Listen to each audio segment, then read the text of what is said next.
After turning 15 miles of thread into fabric, yes, you heard me right, it's time to cut this fabric apart for its intended dress. This project is replicating Susan Pevensy's purplish dress from the movie Prince Caspian. The reason I'm making this dress is because I was about to head to New Zealand to shoot at some iconic locations. Now, let's get started on cutting apart this most expensive fabric that I've ever cut into. Yes, it beats the Umissima type fabric by far. It took 83 hours, plus a ton of other research type hours and figuring out threads and stuff, which you can watch the full vlog about that process up there. 83 plus hours and about $350 in thread to create this 6 yards of fabric for this dress. So do the math on hourly wage and you'll get the price per yard that is just insane.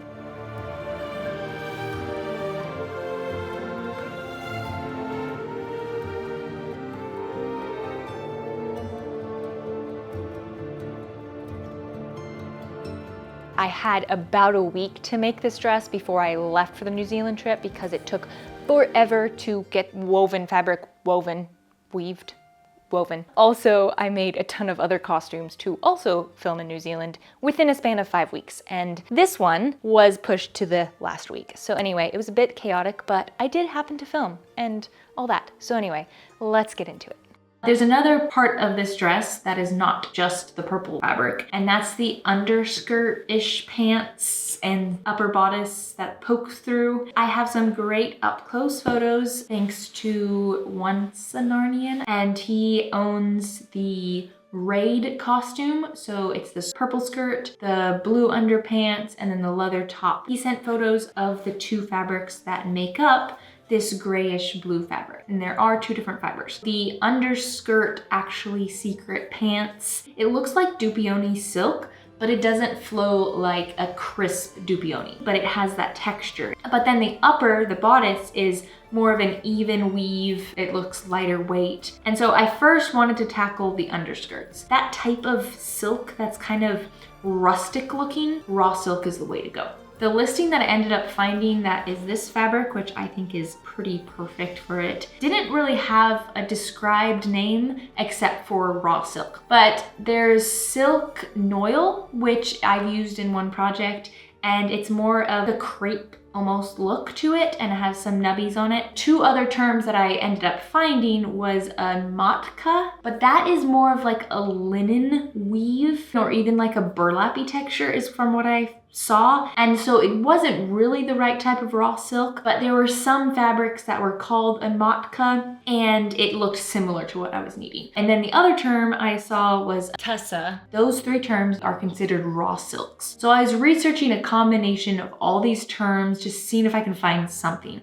And that's when I found this. Again, it is not defined by any of those. It just came up under raw silk. I am so happy with the texture and also the drape. It is a little bit finer, but I did account for doubling thickness of the panel that hangs in the front to make it look like a skirt. I will have to dye this, and so that's what I'm going to do right now. But also, when I'm doing this dye bath, I want to dye the top portion of this to get the same color. I bought enough of this to create the bodice in it because I didn't really want to keep researching silk because I already spent hours and hours finding this. Am I really going to spend more hours finding a slightly smoother version of this? Decided no. But I realized I had something in my closet from my Cinderella bodice research. It kind of has the same texture, but micro. It does have a shiny back. So I'm going to dye both of these. Hope it comes out a good color.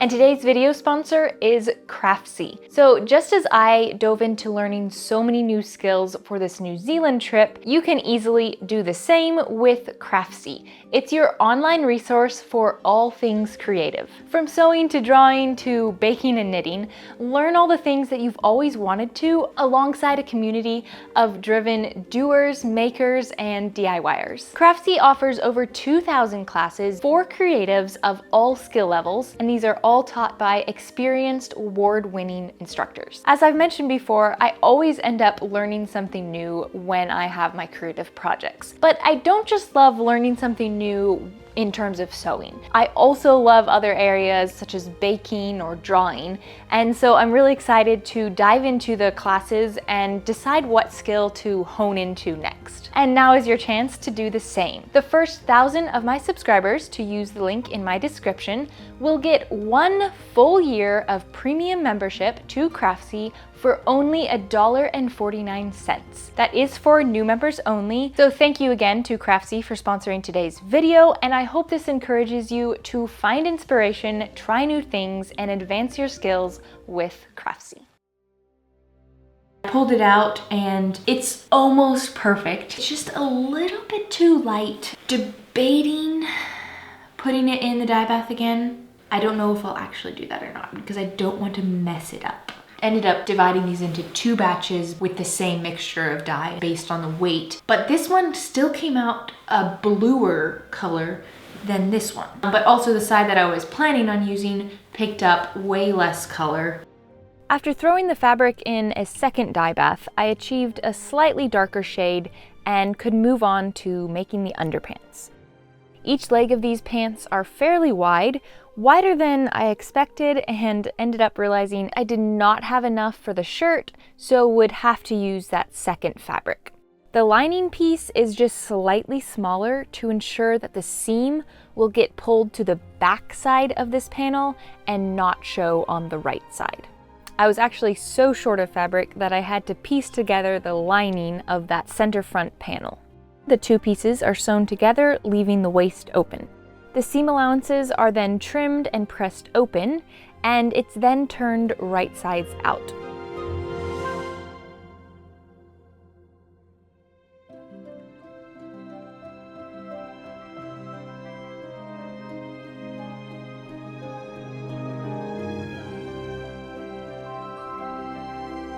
The edges are all pressed flat, again pulling that seam towards the lining.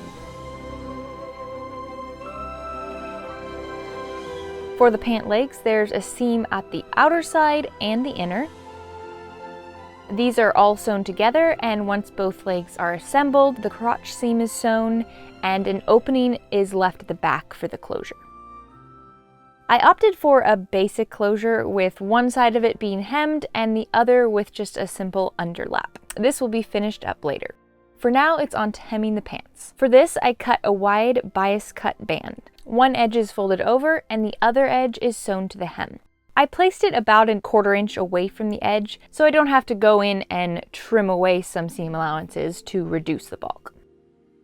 Now this is pulled to the inside and pressed with the seam being pulled towards the facing. This is then hand sewn in place.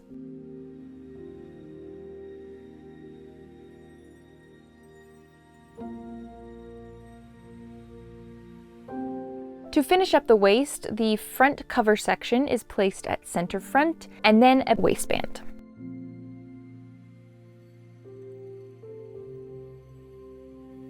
The second edge of this waistband was turned to the back and a stitch in the ditch secured it in place. A clasp and some hook and eyes along the closure finished it up. On to the undershirt. Due to not having enough of the other fabric, I had to use the second fabric, and so I put it in another dye batch to get it a bit darker, and it ended up a nearly perfect match to the underpants. This undershirt is just a basic block type pattern with a wide neckline and sleeves slightly gathered at the top.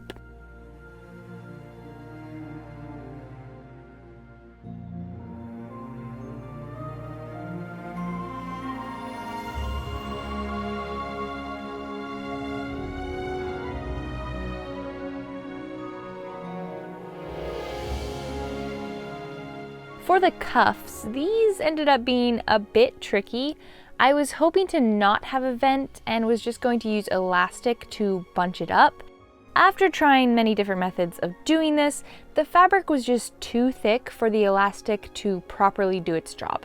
So I took it out so many times and landed on doing just gathers with a vent and a closure of a button.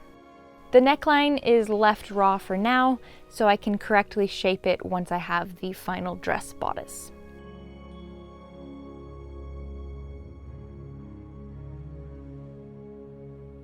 I was so surprised that after I sewn it and tried it on, it's like perfect, pretty much. There's just a couple of minor adjustments that I'll make, but it's fitting correctly. One thing I do want to do is lengthen the sides just a little bit, make this point a little more gradual. Hers definitely have a little bit of a flare out past the waist. And then I think I need to shorten the back just slightly maybe, or because of the longer sides, it might be fine. The neckline, I've pretty much, I think this outer line is where I want it. That's something that once I make the actual bodice, I can adjust slightly. I've marked out the sleeve armhole placement.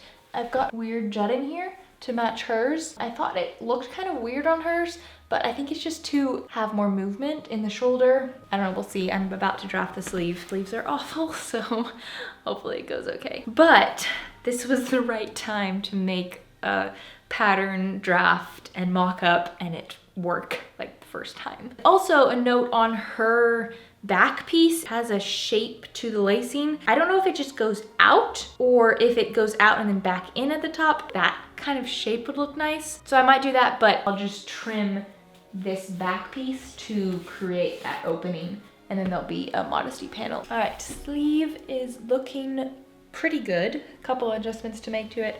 I made one and it was way too tight. Pretty happy with it. The only thing is up here is just a little bit too big, so I had to do some puckering. So I'll just adjust that with the final pattern. Also right here where my opening is, it's not at the elbow, so it's not letting me bend my elbow as it should. Other than that, I'm very happy with it actually. We can say that this is patterned, and now we can cut it out of the fabric that I just wove. First, all the pattern pieces are cut out of a cotton muslin, which will be an interlining to give more structure to the woven fabric.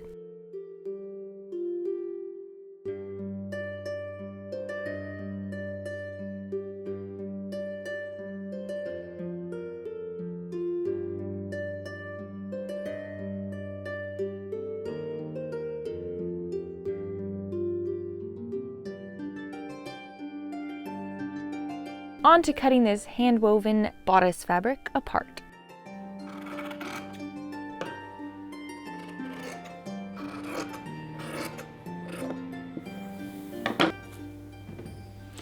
This is so precious, but it's unusable because it's so tiny. Well, that one could be, but okay, I'm gonna set it aside just in case.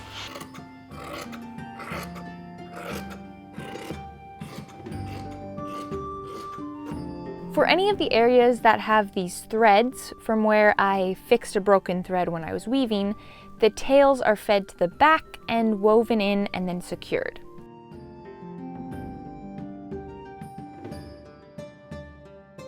So I need to pop in here real quick and talk about the woven fabric and the finishing that should have happened before I made my dress. Once you've woven something, you then do what I believe is called a wet finish. There might be some other terms, but it's the process of getting it wet and then blocking it. Same with like knitting, and just kind of gets the fibers more connected to each other. It's just supposed to be a really good process. Now, as I mentioned, I was a week out from leaving for New Zealand, and so there was a lot of pressure for getting that woven fabric to be a costume in that amount of time, plus pull everything else together. Now, I knew I didn't just want to blindly skip this step, so I did do a test swatch of getting the fabric wet, letting it dry, and just kind of comparing not only did it actually affect what the weave was doing, but also did it shrink at all. So I did that, and I saw no difference between my little washed swatch and my fabric just off the loom. And so I did come to the decision to not do anything with it, except for one step, which kind of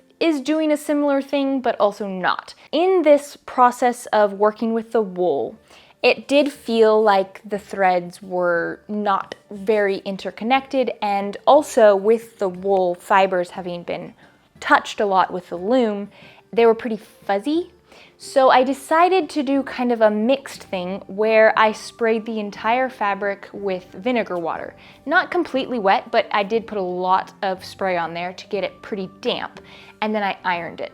And so the reason for this step I felt helped maybe give a little bit of a finish to it, but also the vinegar water will help set the fibers and would just help give it a little bit of a sturdier finish without having to do the full thing of getting it all wet and laying it smooth to dry. So I don't know if this is the right decision to do or not, but I did feel the difference of fresh off the loom and this process of vinegar definitely felt more finished. And so I am happy with it, and now, a year later, I am happy to report that the fabric is wearing very well, and I have no regrets of not doing that full-on wet finish. Yes, in a perfect world, I should have done it, but again, there are some deadlines that, you know, you have to catch the plane. But anyway, after all the pieces have been cut and nearly all the tiny scraps have been set aside and not thrown away, the fabric is lined up to the inner lining and basted in place.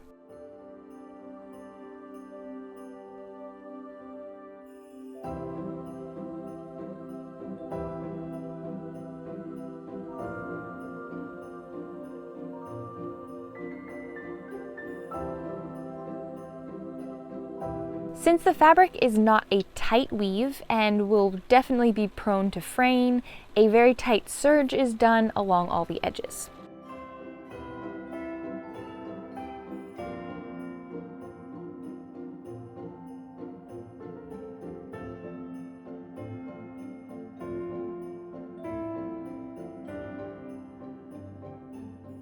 And now it's on to assembly.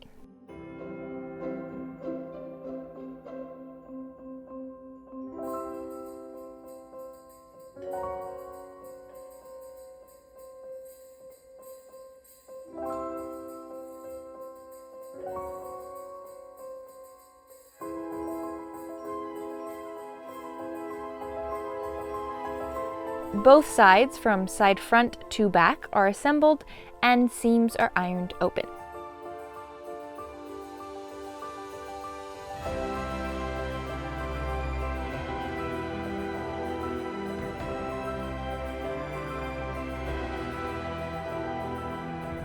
Now for the front.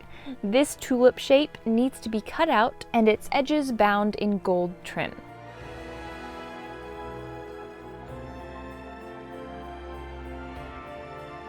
After marking the shapes, the gold braid is carefully sewn around the perimeter with lots of tedious, slow sewing and moving.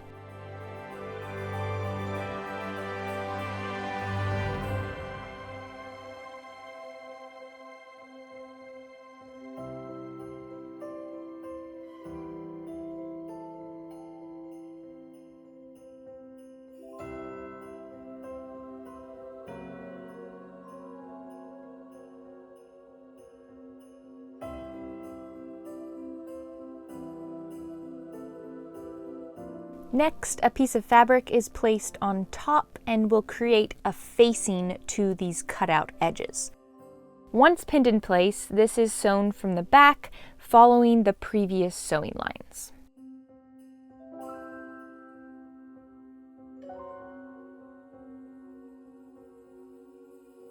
The outer edge of this facing is smoothed out, and then the inside of the design is cut out, including the outer bodice.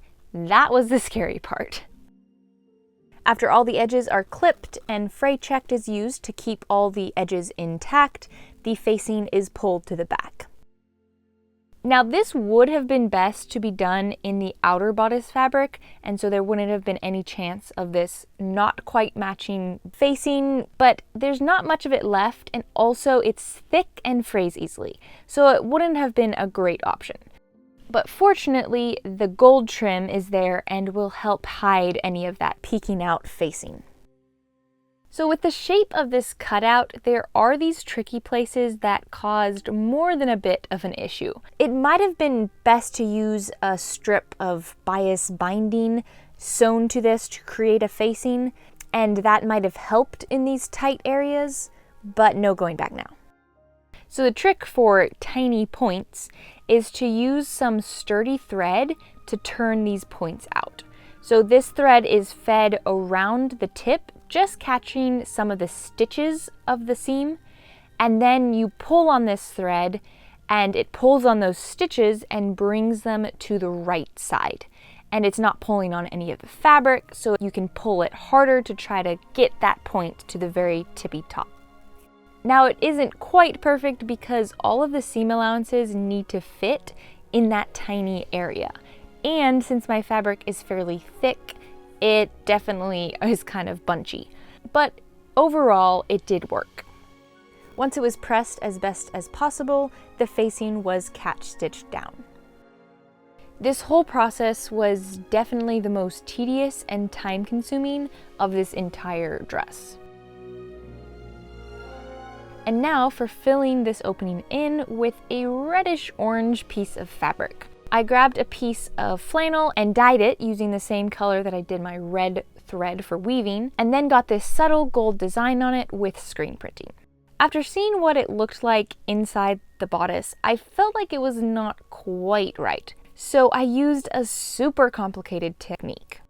I wanted a more fuzzy wool-like look to it, and to also make the gold not quite as bold. So my hairbrush became the means to achieve this.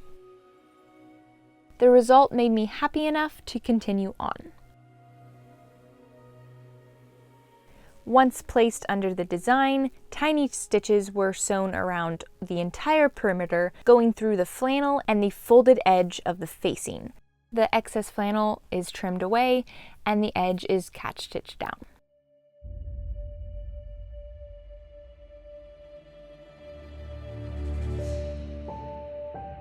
Moving on to placing some boning on the lining front section. Because there's no seams in this front, I wanted some extra structure there, and so those are placed on the lining. And then I also created some piping for the neckline. For now, this is where I set the bodice aside for the moment to work on some other projects and to also finally get the skirt started. After laying out my gorgeous pattern fabric, I double-checked everything to make sure it would all fit in my 5 yards of striped fabric and took a deep breath as I started cutting it out. Each snip of the scissors slicing through over an hour of weaving and warping work.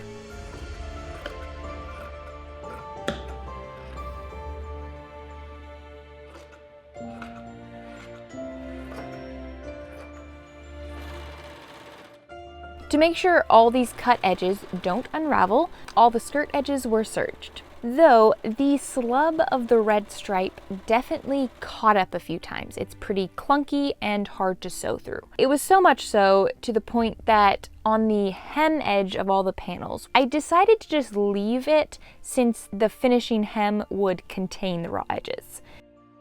And now to sew the panels together.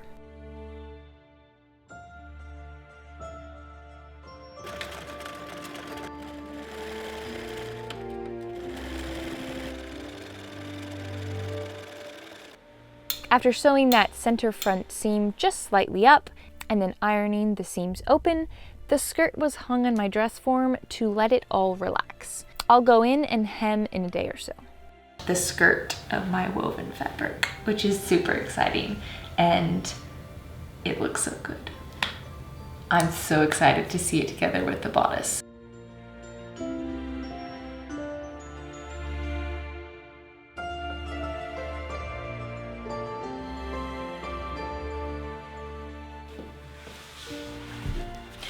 All right, we got this point of the bodice that I can try it on, get the final waistline figured out, and then also make sure I'm on track for the right shape neckline.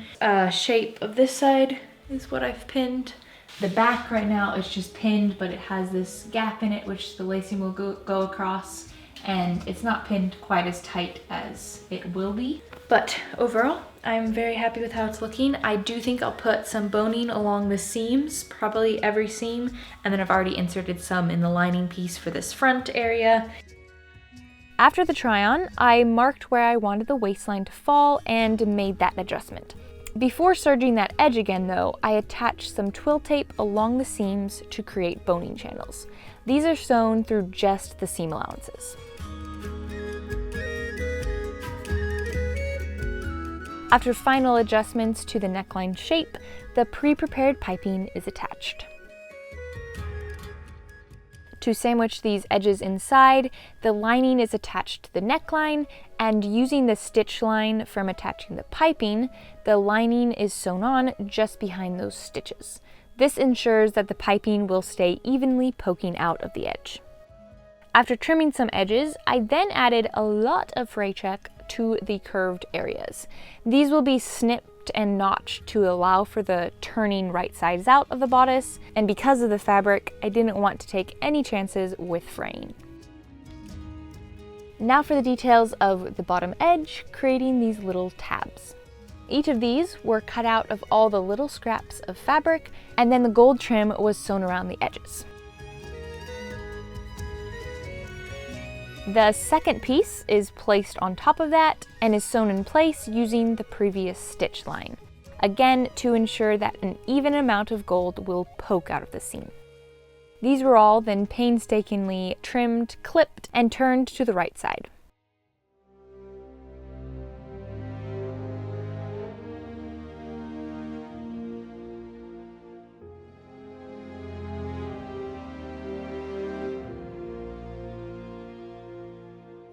After a serge of the raw edges, they can all be placed along the bodice edge.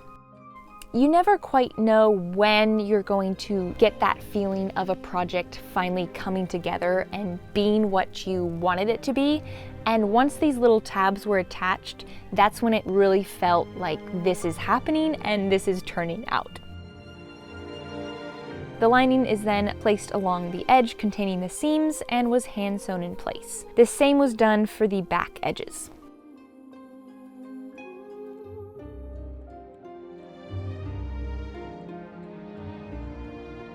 Now for the fun part, making holes in it.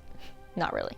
The fun part. I do need to make holes because the back is laced up and there needs to be eyelets.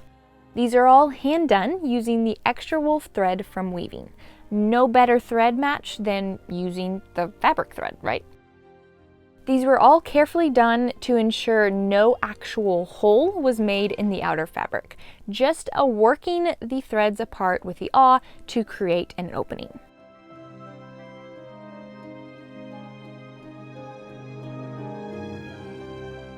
One last step for these, a good fray check on both sides. And no, this video is not sponsored by fray check, but it definitely saved this project.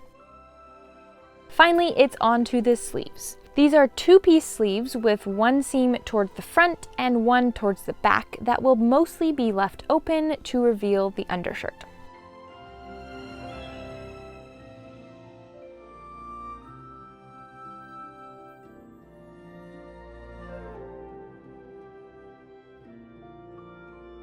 After getting the lining and outer prepared separately, they're then attached along the opening of the back seam. Also, the pattern for this dress, undershirt, and secret pants are available on my shop. You can find the link in the description below, so check it out if you want to make this dress as well. Before attaching the sleeves, I realized I forgot to insert the boning into the bodice, so that was done through the arm's eye. And then the sleeves were attached, just going through the outer fabric of the sleeves. We're getting there. It took a little bit of adjusting to get them to fit correctly, but I think I've got it good fit. Right now, the top here is a little bit too tight. That's gonna be loosened up a little bit and that'll allow the sleeves to fit a little bit better. I also marked on the blue even neckline matching this so that it just barely peeks through, so I can finally do that neckline. And then also right now, these are not how they're supposed to be. I need them out of the way. It's good, as I imagined it, and that's always a good thing. So I can't wait to finish up these parts to see the peeking sleeve. With a fit check done, the lining is matched to the arm's eye and contains those raw edges. Once sewn in place, the final steps for the sleeves include hemming the cuff and then slightly closing up the slit of the sleeve. This is done with the red slub thread. Working the thread into a couple holes, it's secured with a tie And voila, that completes the sleeve. One final step for the bodice is to attach this back panel.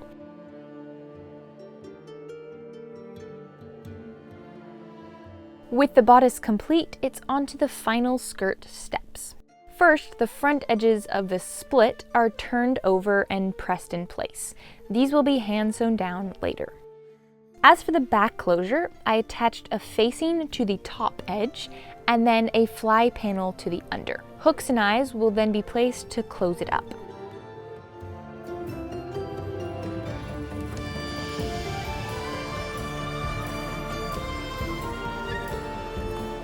A curved waistband is then prepared and attached.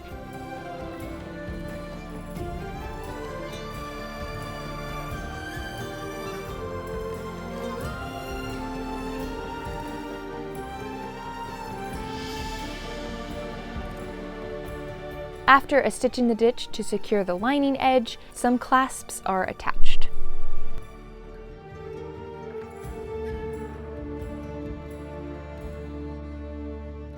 The very last step is the hem. This will be a faced hem, but due to the fabric constraints, I couldn't just cut a usual facing pattern piece that matched each skirt panel. I had to scrounge through the scraps and cut small pieces with hardly any regard for stripe direction, and in some cases not fully matching the grain line, but in the end, I just squeezed out enough for a full facing.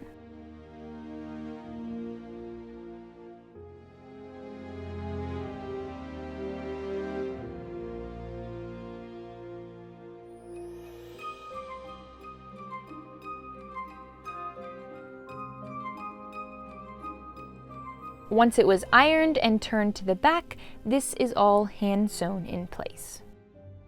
Don't let this footage fool you. I absolutely filmed these shots, getting a couple feet done of the hem, and then packed this skirt up to be done on the road, or more like the trip. The rest of the hem was completed in New Zealand in the back of the camper van, and was mostly done by my friend Rose, who joined us for the first few days of the trip and is also a fellow seamstress. Both working on this hem that should have been done before I left. And then I tried to do it in the car because I don't get motion sickness. But then random auntie was this, and I was like, I'm gonna get motion sickness. If it's gonna be any time, it's gonna be then. So I stopped. The morning of the shoot, my mom, Rose, and I made the final stitches, all while the dye for brunette hair did its magic. Stitches maybe? 1, no, I reckon 3, 2, 3. Sorry, 3. I'm not a child. And then we're going to finish this off. Yay! I think it's done. I think that's fully finished. It just needs to be pressed. Yep. Oh, wow. It's my bow. It's your bow. So it's a small, modified version. From here, we headed to Cathedral Cove to fulfill a dream. After getting dressed on the beach, this was the first time I tried on the completed bodice and the first time trying it all on as a completed project. What a moment.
So there you have cutting into this very expensive fabric to make this replica dress. And no, it is not the perfect color. People might pick that apart, that I spent so much time on something that is not that close in color. But if you watch that vlog about the weaving process, you will see the struggle of finding correct thread and dyeing it the correct color and just not really reaching that part of my goal. But I am so proud of it, and I really do love the color in and of itself. I could throw an edit on there and make it look better, but I'm just gonna keep it what it is. But anyway, thank you for watching, and stay tuned as we continue on this New Zealand costume adventure, and then finally get to New Zealand and film in these iconic locations and go to Hobbiton and Cathedral Cove and incredible places. So stay tuned for that. Be sure to subscribe and hit the notifications. Also, a huge thank you to my patrons, YouTube members, and Instagram subscribers for their continued support throughout this entire journey.